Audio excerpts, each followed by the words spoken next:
Nous glorifions le Seigneur ce matin pour tout ce qu'il ne cesse de faire pour nous. Nous étions endormis comme des morts. Il vient de nous réveiller et nous lui disons merci.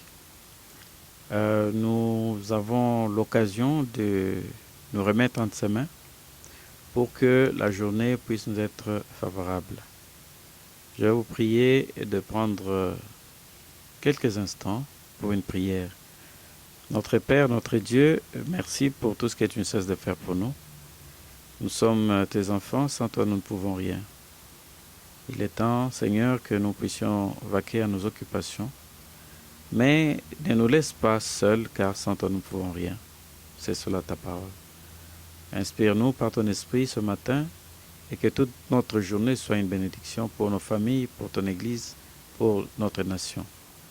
Inscris nos noms dans ton livre de vie et bénis-nous. À cet instant, nous avons besoin de ton inspiration.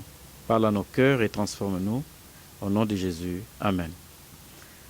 Bien-aimés dans le Seigneur, ce matin, comme les autres jours, nous sommes là parce qu'il y a quelqu'un qui veut que nous soyons vivants, qui a voulu que nous puissions exister. C'est notre Dieu. Nous venons sur cette terre avec une mission. Quand nous existons, ce n'est pas pour vivre comme un animal et disparaître.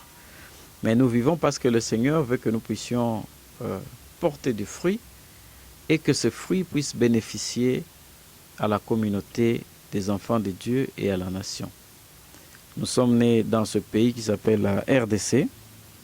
Nous marchons chacun peut-être dans ses voies, dans ses occupations, mais nous devons être des gens qui devons produire du fruit. Partout où nous sommes, nous devons être des gens qui dégageons une bonne odeur. Nous ne parlons pas d'odeur. Odeur, c'est l'odeur dans le sens que l'on parle de nous en bien. C'est vrai que dans ce monde, les gens sont...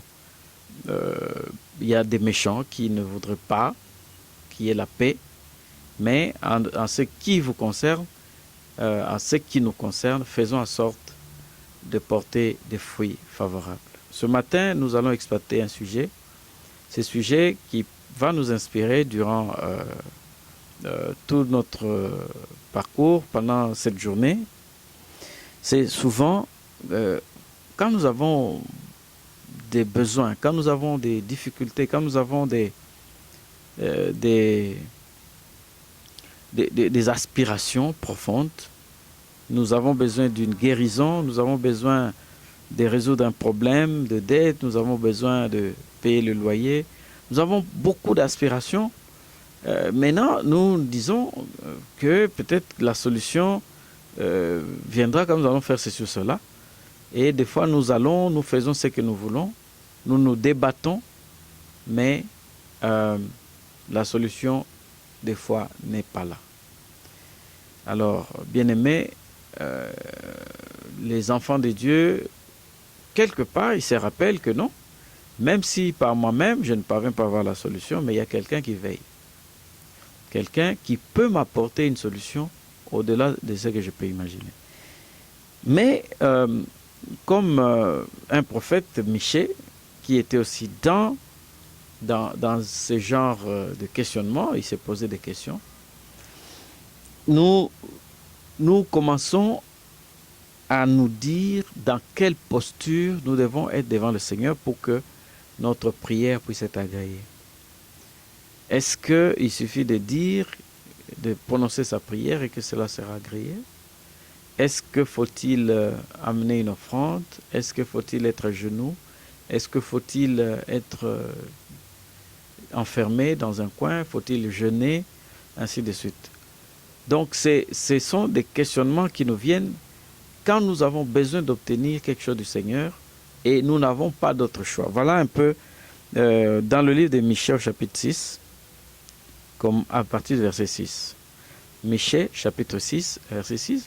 Voici les genres de questions que nous nous posons.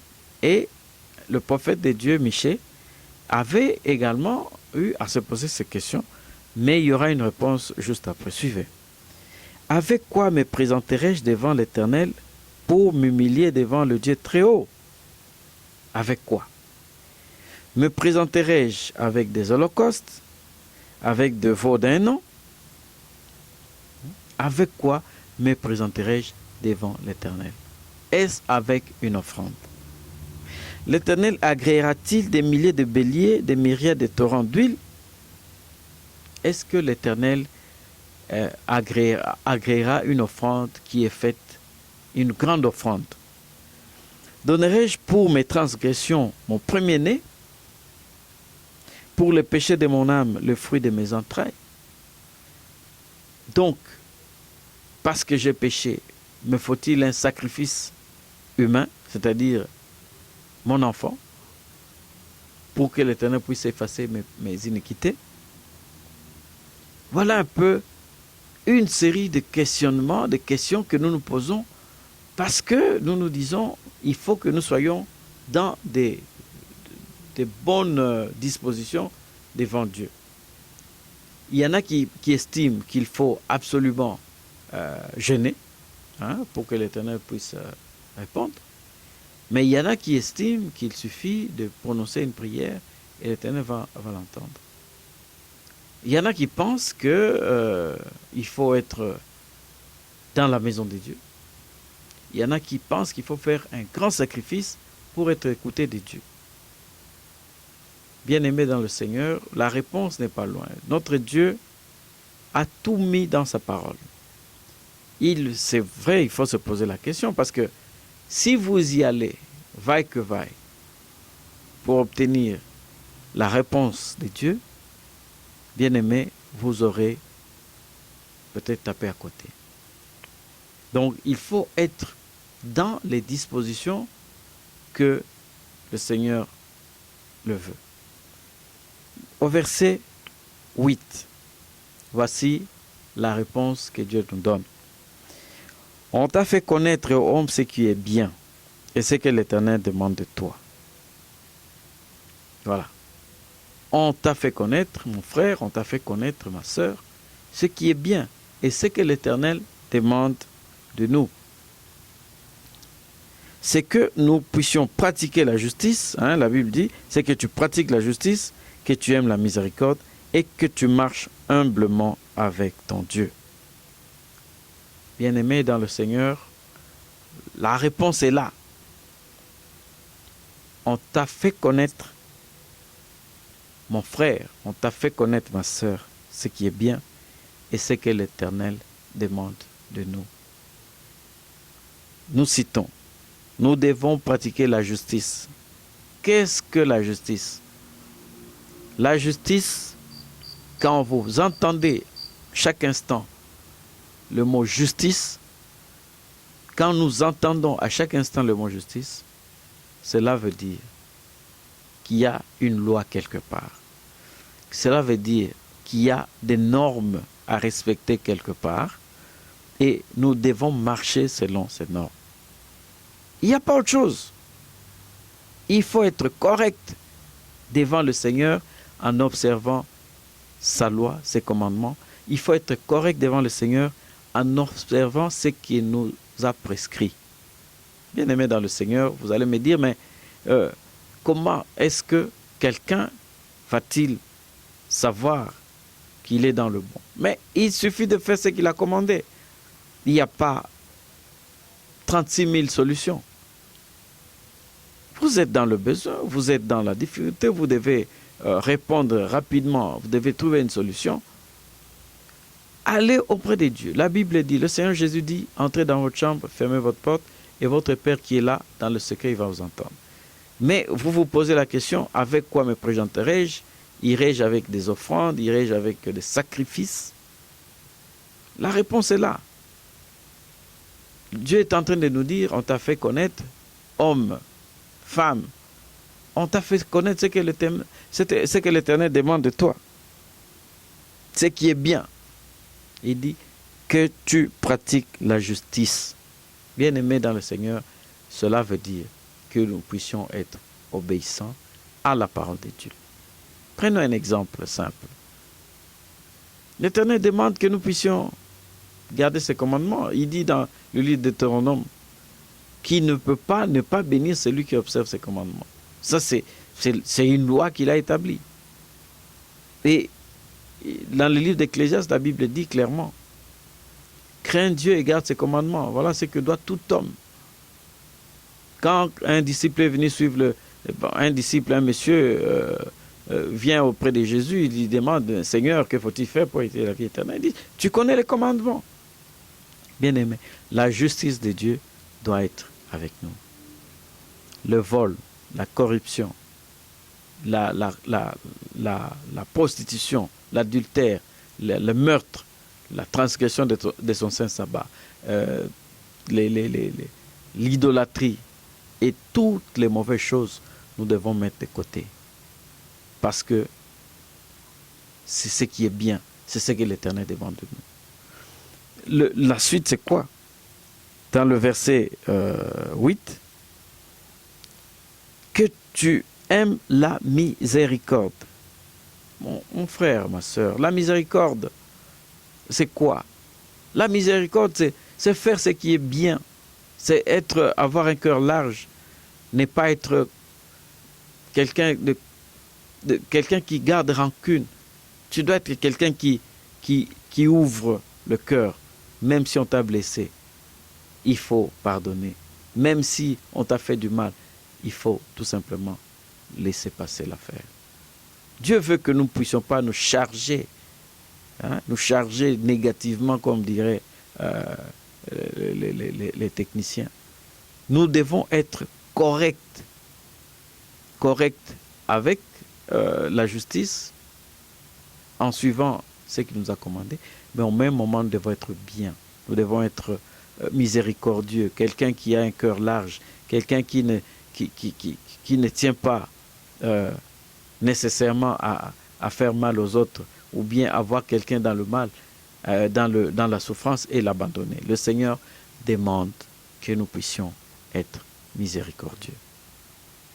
Et pour terminer, mon frère, ma soeur, la réponse du Seigneur est que tu marches humblement avec ton Dieu.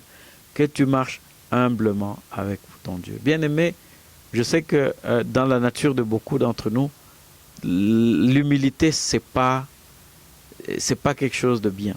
C'est pas, il faut s'afficher, il faut être là, il faut qu'on sente que je suis, il faut qu'on sente que je suis arrivé à tel endroit. Mais non, bien-aimé, le Seigneur nous demande de marcher humblement avec lui. Il nous demande tout simplement de considérer les autres comme étant supérieurs. Ce qui est important, c'est de regarder notre Dieu, d'avoir les yeux fixés sur notre Dieu. Nous avons vu l'autre jour que l'humilité, c'est comme le Seigneur Jésus l'avait dit, quand les gens s'est bousculés pour occuper des postes autour de lui. On lui a demandé qui est le plus grand. Le Seigneur a pris un petit enfant, il l'a mis au milieu. Il dit, il faut être humble comme ce petit enfant.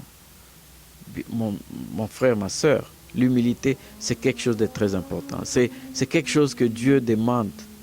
Ce n'est pas bon pour nous d'être orgueilleux. Ce n'est pas bon pour nous d'avoir les épaules levées. Nous devons être calmes, humbles, considérer que nous sommes petits, même si le monde nous dit que nous sommes grands, même si les gens viennent à nous pour nous dire nous sommes les meilleurs, mais nous devons dire non, c'est Dieu qui est le meilleur, nous ne sommes que des humains. Mon frère, ma soeur, ce matin, que cette parole puisse vous aider, que cette parole puisse marcher, être dans votre bouche, dans votre cœur, pour que vous puissiez savoir marcher comme le Seigneur le veut. Et quand le besoin va se présenter, et quand vous avez besoin de trouver une solution, vous n'avez pas besoin d'amener des offrandes immenses, d'amener des sacrifices pour obtenir la réponse du Seigneur. Non, vous n'avez qu'à faire ce qu'il demande, ce qui nous a fait connaître, ce qui est bien, que nous puissions pratiquer la justice, avoir la miséricorde et marcher humblement avec notre Dieu. Et nous aurons la réponse. Que Dieu vous bénisse ce matin, qu'il bénisse votre famille, qu'il bénisse votre commerce, qu'il bénisse votre travail et que nous soyons tous sous la protection divine. Que sa grâce nous couvre. Dans nos prières, demandons que nous soyons sous la grâce de Dieu. Et vous allez voir des miracles. Bien-aimés, nous ne voulons pas ignorer, nous ne voulons pas ne pas vous donner cette recommandation. Chaque fois que vous avez besoin de poser des questions, n'hésitez pas, le numéro qui est affiché, faites-nous un texto et nous allons prendre contact avec vous. Que Dieu vous bénisse, au nom de Jésus. Amen. Nous allons prier. Notre Père, notre Dieu, merci pour ton enfant qui a pris le temps d'écouter ton conseil. Nous le recommandons à tes mains, daigne de bénir la famille et bénir ses activités. Garde-nous dans ta paix, Seigneur, et conduis ton enfant partout, que son nom soit écrit dans ton livre de vie. Merci pour tout. C'est au nom de Jésus que nous t'avons ainsi prié. Amen. Merci, bien-aimé. Allez dans la paix du Seigneur.